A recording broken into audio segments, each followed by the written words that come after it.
It's our last day, or at least we think it is. It's last day for now,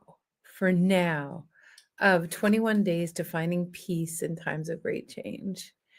Man, it has been super fun and super meaningful and super deep and super juicy and super lovely. And I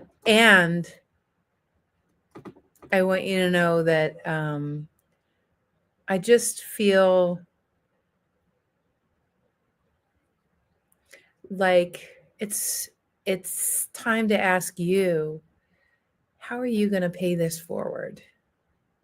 How are you going to pay it forward? How are you going to bring peace around you?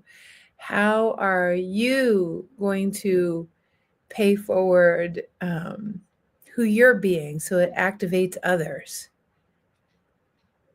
How are you going to find your way home every day? And I'd love to know which exercises, which days, which guests did you actually connect with? Which exercises did you connect with? You It can't definitely you can't ask that. We still have a guest to go today. Maybe I know, she's but the wait, that's what bomb.com. I was about to say. What I was about to Preemptive. say what I was gonna say is if you wanna connect to somebody, it's gonna be pretty easy to connect to our guest tonight because she is a great big ball of glorious, delicious light.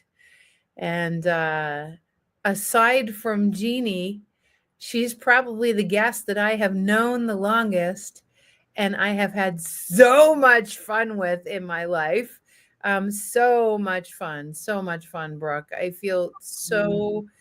I'm so excited. It's like such a full circle that you're coming on the last day and that we're actually, it's crazy. It's like, what? Haven't talked to you in ages. And that I'm like getting to talk to you in the 21st day of a series instead of, some other way. But, whatever we can use an excuse. You know what I mean? Always we use excuses to connect.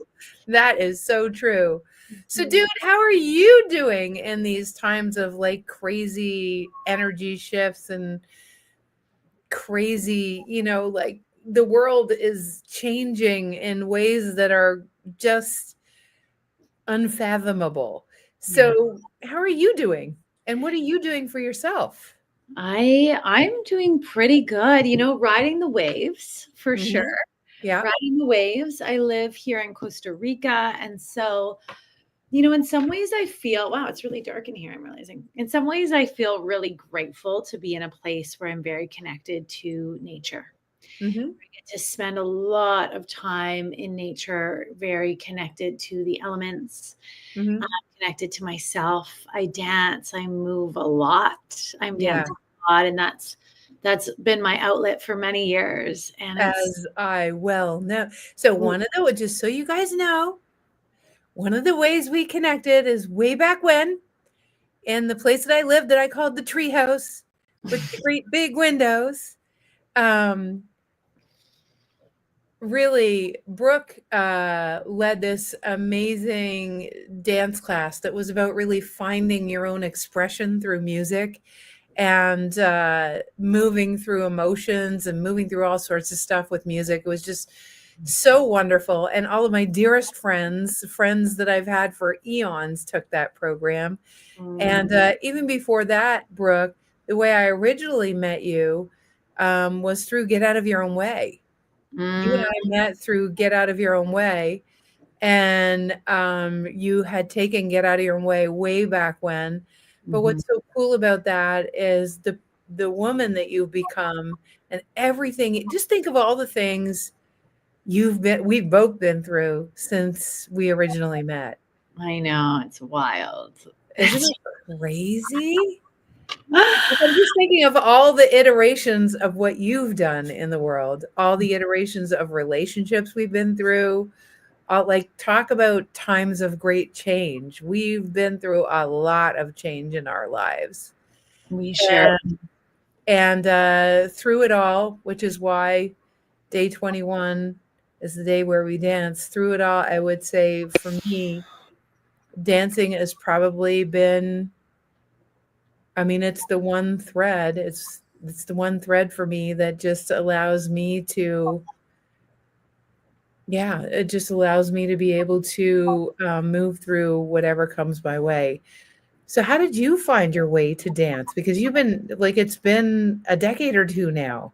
So how did you find your way? And like I know you were teaching it in schools. Can you take everybody on a very Reader's Digest short version of like what you did with kids and then what you're doing now? Like what is all that? Yeah. So with dance, okay, I grew up, I had some trauma, as many of us do, struggled with depression, anxiety, and eating disorder. Ended up studying psychology to heal and fix myself, really. And, somewhere along the line, I met you and took Get Out of Your Own Way and really came back to my heart and really started to realize that dance was such a big part of my medicine for my body, for my soul. So I went on my own spiritual journey, exploring various dance healing modalities, teaching some of them, becoming a master trainer, for a few of them, traveling the world, teaching people how to teach them, of which you hosted my first ever instructor training at the Tree House. We had so many dance parties. And this just evolved into me wanting to work with kids. So I worked in schools for many years in Ontario. And then I worked in mental health and would bring dance into my teachings. And then I had a business working in schools in British Columbia, and we worked all over the province. I had a whole team of instructors that taught mental health based dance programs in schools. And then when I moved to Costa Rica, I was getting more into my healing and coaching business, and I was bringing dance and movement in to help people transform and help them to more embody and heal on a deeper level. And so it really brought me full circle back into this, like, how can we heal through movement, and how can we bypass the level of the mind, which sometimes we can get really hooked on the Yes. minds, trying to figure things out, trying to do all the things. And how can we actually just come home to our bodies and listen to ourselves Right. and embody the energy that we want to step into, and also release and shed and let go of what no longer serves. Just like these big emotions, these big things that so many people are feeling, like overwhelmed and anxious and stressed and frustrated and mad. It's like, what if we just release that so we could come back to who we are? And so that's where Dance Alchemy was born, where I really understood, after working over 15 years with over 100,000 people, I really got how powerful moving our bodies and getting out of the head, which hijacks things, which can overanalyze, Yep. just coming back to the body and teaching the body how to process emotions, Yep. and how to come back to our heart, to our calm, to our safety, Yep. and yeah, our Yeah. presence. And our connection. Yeah, Right? Our connection to each other, our connection to our body, our connection to source. It's like yeah, it's such a great way, as you said, presence. I mean, it's one of my favorite words these days, man, because in your presence, that's where all the miracles are. totally.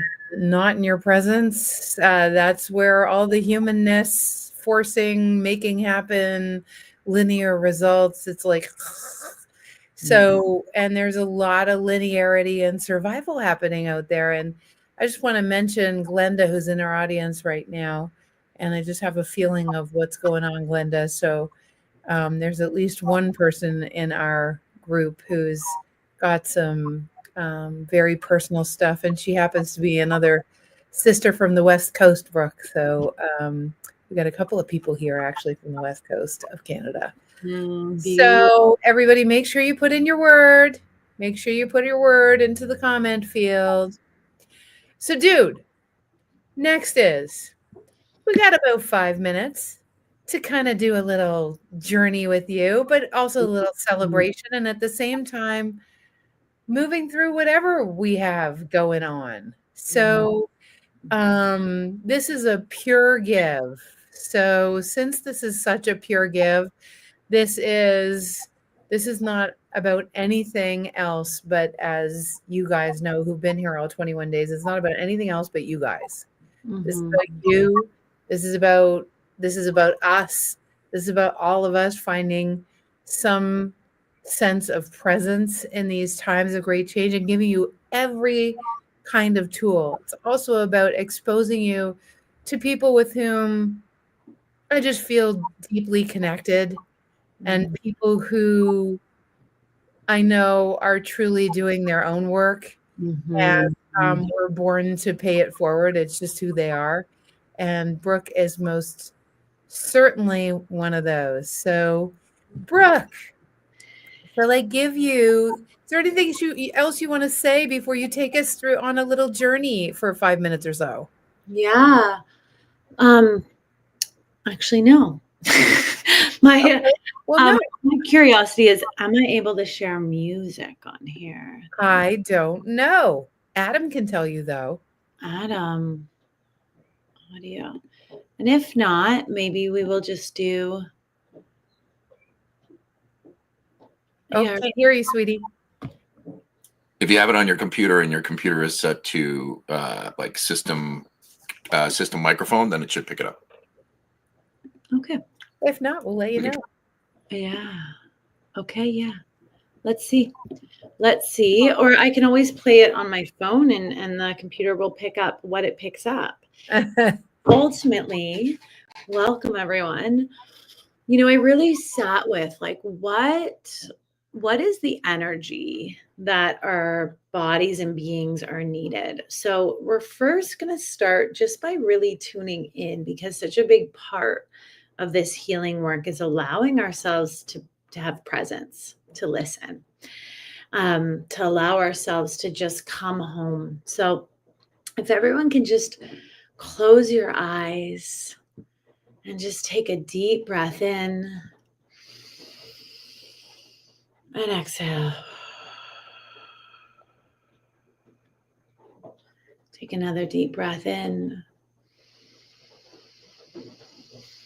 and exhale. Just really bringing presence into your body. Starting to bring some soft, slow circles into your body.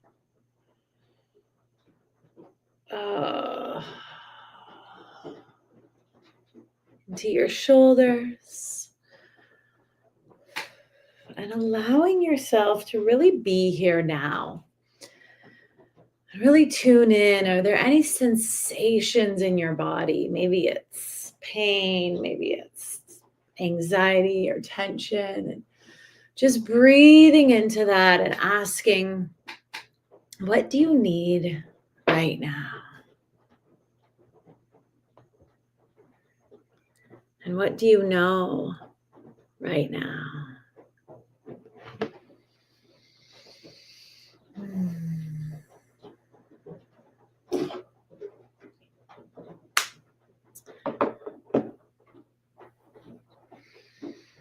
Our bodies are always speaking to us. Just thanking our bodies. Now, what I'm going to do is I'm going to ask you all in a moment to open your eyes. And we're going to stand up. And now I know that there's been a lot of big energy. And when there's big energy, it's so important that we allow our body to move that energy. So I'm going to put on a song. I really hope you can all hear it. And I'm going to take you through a process. We're going to be using punching and shaking to just release and let go of any of that energy. If anything in your body, if it feels like too much, if it feels like you want to do something different, you have full permission to do that. Just keep breathing and keep allowing what wants to move to move. So I'm going to get everyone to stand up.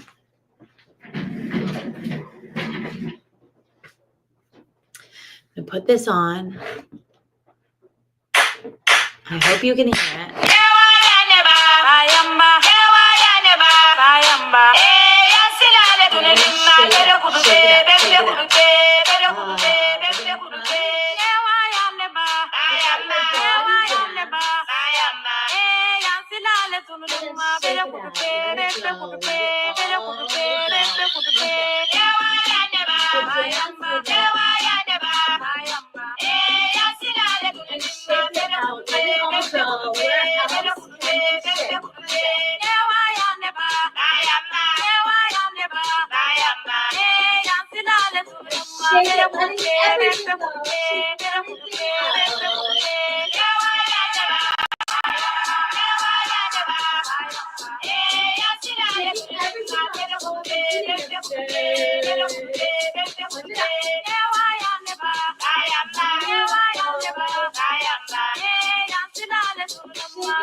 Want to come through.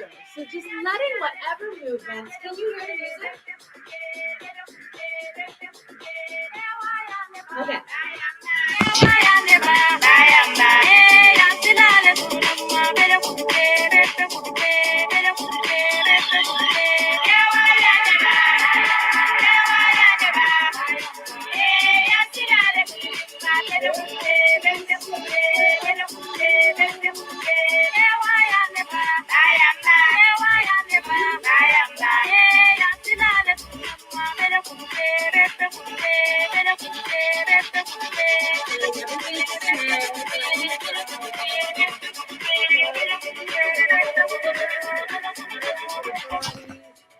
Beautiful. And then just coming back to your body. Hopefully you could hear the music. We were just shaking and moving and putting one hand on your chest and one hand on your belly. Taking a deep breath in. And exhale, you can give a big sigh out like, ah. Taking another deep breath in. And letting go. And just asking your body and tuning in and asking, what do you know right now?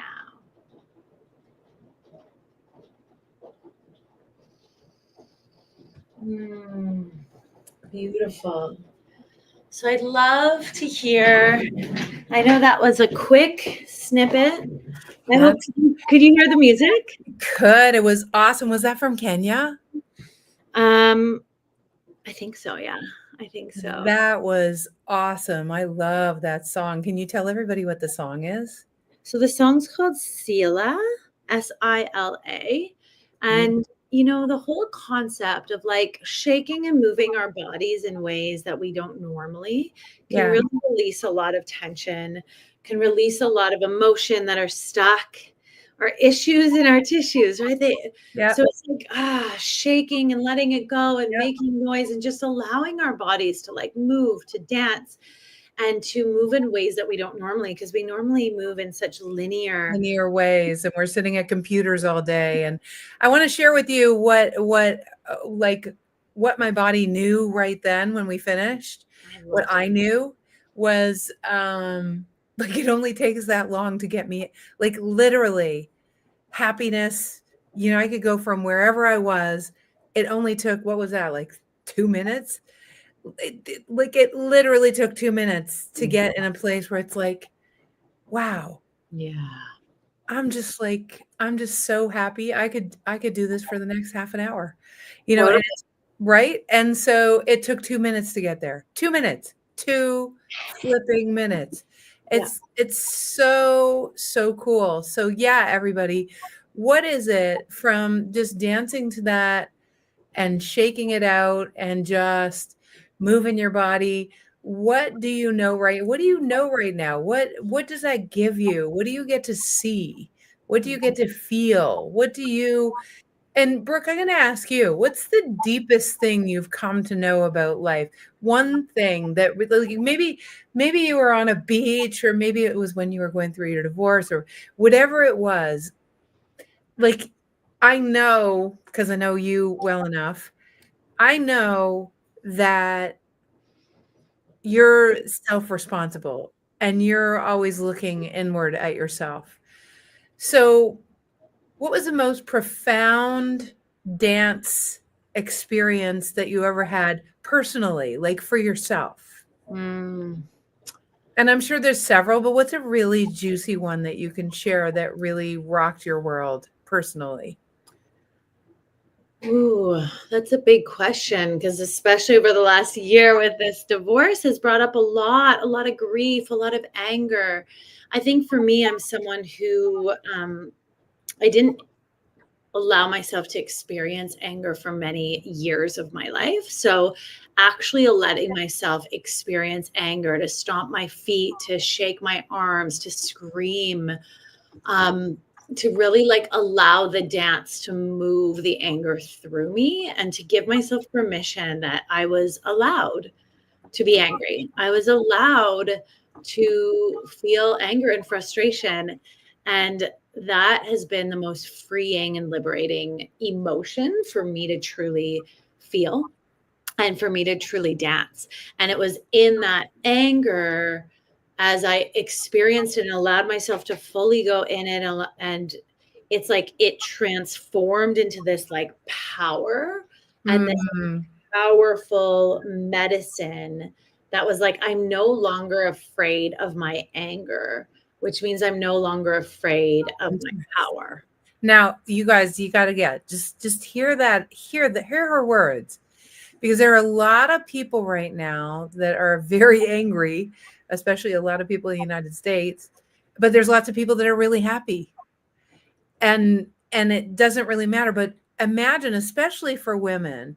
Mhm. I mean, there's a strange thing for men and women. For men, it's like all the other emotions, but anger is okay.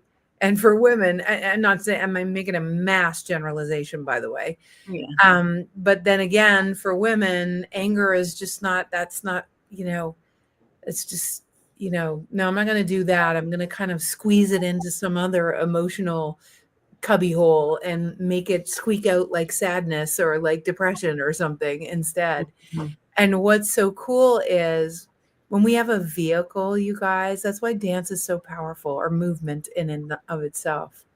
When we have a vehicle, and you're such a great example, Brooke, we have a vehicle to be able to move it. It's so amazing how simple and elegant dance is. The last thing, though, I want to talk about before you go, because this is about finding peace in times of great change. And there's a group of women that you've been working with in Africa, Mm. and you're probably still working with them, I bet. Mhm. Uh-huh. I imagine that that is a lifelong, deep, Lifelong soul yeah, sisterhood. soul sisterhood, right? Mhm. And it's like a village of women, if I remember well, that because of AIDS and other things, they ended up making a community of mothers and children that banded together as their own tribe, I would say, right? Mhm. And led by this extraordinary human being with whom you originally created a relationship. And I would love to leave tonight because this is a twist, you guys. This is a twist. Because yes, we danced, but I want you to know that there's something about finding peace in times of great change for me. And that way of finding peace is to take the energy of the angst, take the energy of the depression, take the energy of the frustration, take the energy of the despair. And it's just energy. Mhm. And I take that energy and understanding that it's just energy with different labels. I take that energy and I move it into something. And in fact, 21 days of finding peace in times of great change is taking the energy of where I was and putting it into something that makes a difference. Mhm. And so for you, you have done something with this beautiful group of women. And I would love everyone to hear more about um, where these women were, where they are, and the transformation that's occurred, so that everyone can understand where you put your energy. Yeah. I mean, so the women, it's an organization called Living Positive Kenya, run by a woman named Mary, who grew up in the slums of Kenya herself, who she was lucky. She got sponsored to go to school and became a social worker and started working with people in the slums, and realized that instead of putting kids whose mothers were HIV positive, instead of putting them in orphanages, because ultimately these women were going to die, because that was kind of there was just a lot of stigma around it. They didn't know how to get medication or help. And she would help them, and she would nurse them back to health and make sure that they got the nutrition and the medication. And, some of them have been able to manage their AIDS for 15, 20 years, but they didn't know that. They were in the slums. They were uneducated and really in dire situations. And so Living Positive was birthed from this place of like, how can I help the women so we don't have to put all these kids in orphanages so that they can take care of their kids? And from there, this beautiful community got birthed where she teaches them how to build businesses. She helps to nurse them back to health, mentally, emotionally, physically. And then she teaches them how to build businesses. And, many of them are thriving with these they're able to take care of their kids. They're thriving. And she's brought a lot of hope in a time that was very hard. HIV AIDS was a death sentence 15, 20, 25 years ago, especially in Africa, Yeah. but all over. Mm-hmm. And 10 years ago, even. It's now, and there was so much stigma. Like, if you had HIV AIDS, we're going to put you to a different part of the country. You could catch it, like you could catch a cold, which was not true. We know that. There was so much stigma. And it was like in Africa, it was like leprosy used to be. Yeah. If you don't want to hang it, you want to get an island and put all the people with leprosy on the island. It kind of had that vibe, right? Totally. They were so afraid of them. And mom embraced them in a time where their families were rejecting them, where their communities were kicking them out. Like, we're talking tribal communities. We're being like, you have AIDS, you've got to leave. And with your kids, because they're tainted too. And mom was like, no, that's not the way. And so this is why they call her mom. She was like a mother to many, and she embraced them in a time where they were rejected. Mm-hmm. And she really gave them hope in a time where their whole worlds felt destroyed, in a time where they had no hope and no money, and many of them had to turn to prostitution and very extreme poverty. Yeah. And so the first time I went there, they just found out that I taught dance. And so we just started dancing, and it brought so much joy that I taught one of the women, Tabby, how to teach that dance modality. And she started doing dance classes with the women, and it just started to spread. And then other people were asking us why we weren't afraid to dance with these women. And so we're like, well, that's not how you catch AIDS. Like, it's not just being around someone. It's actually like blood and, different things. Yeah. And they were like, really? And they didn't know that. So I realized that dance had this power to educate. Mm-hmm. And so it's just snowballed.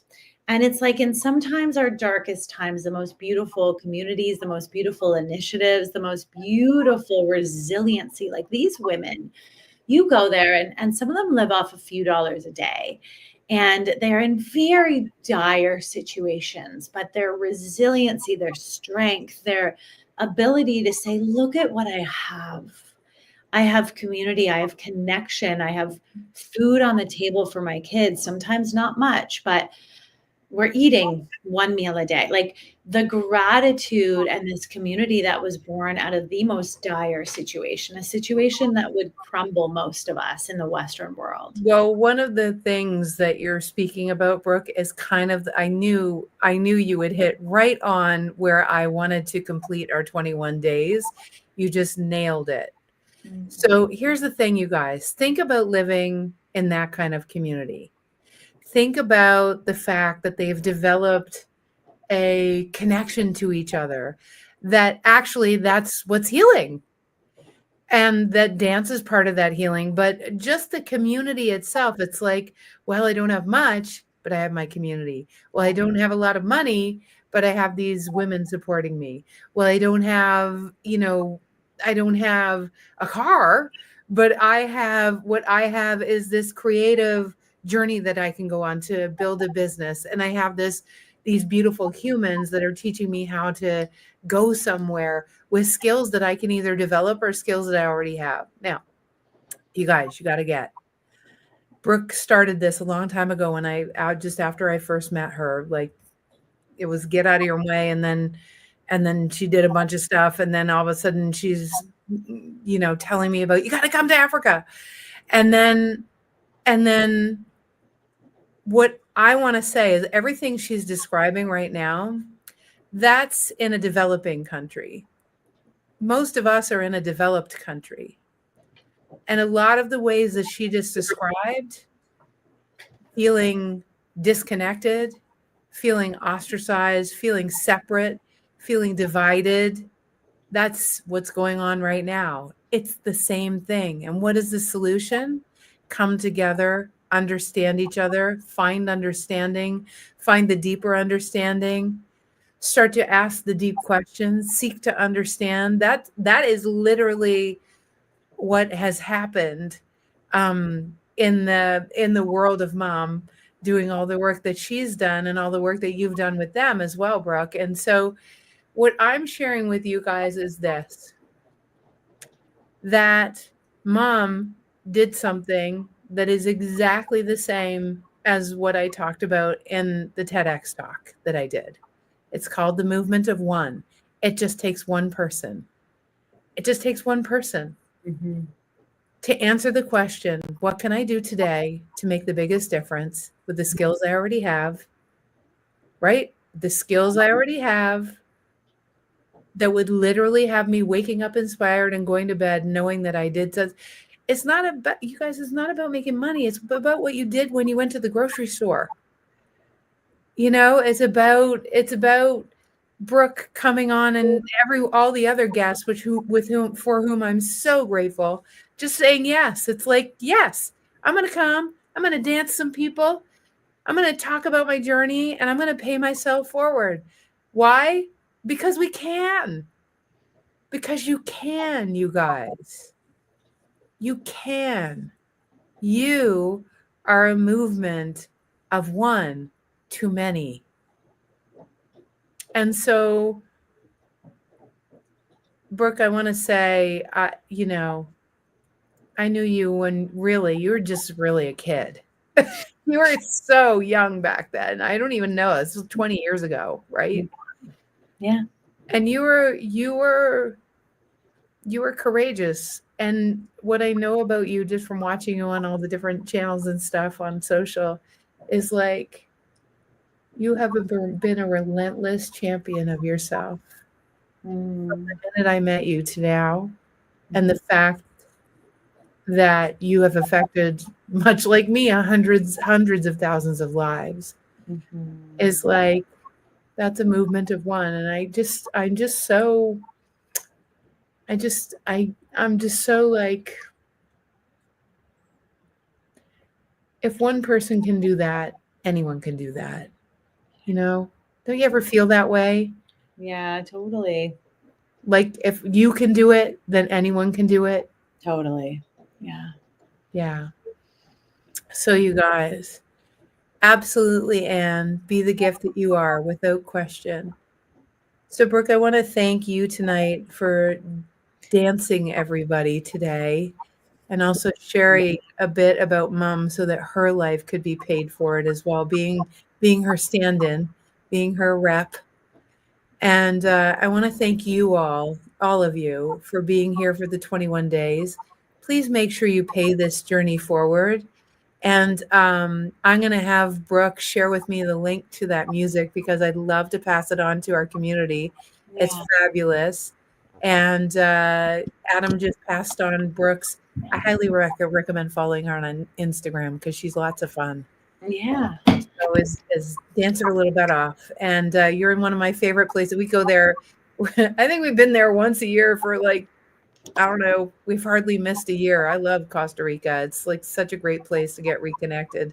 So Yeah, come visit me. oh my God, I would love that. Do you have a guest room? Yeah.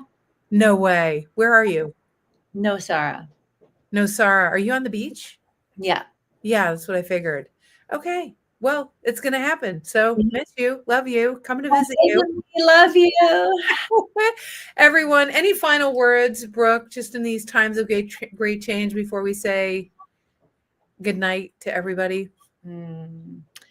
Just keep dancing. Keep your heart open. It's all going to work out. It's all part of the greater plan. You just got to keep dancing through it. Yeah. Yeah. Yeah. So everyone, thank you. Thank you for being you. Thank you for showing up. Thank you for your heart's asking, actually, on some level, creating these 21 days. You, just as much as I, came together in the ethers and said, hey, what can we do? And this is what we came up with. And then I got to reconnect with someone I love and adore.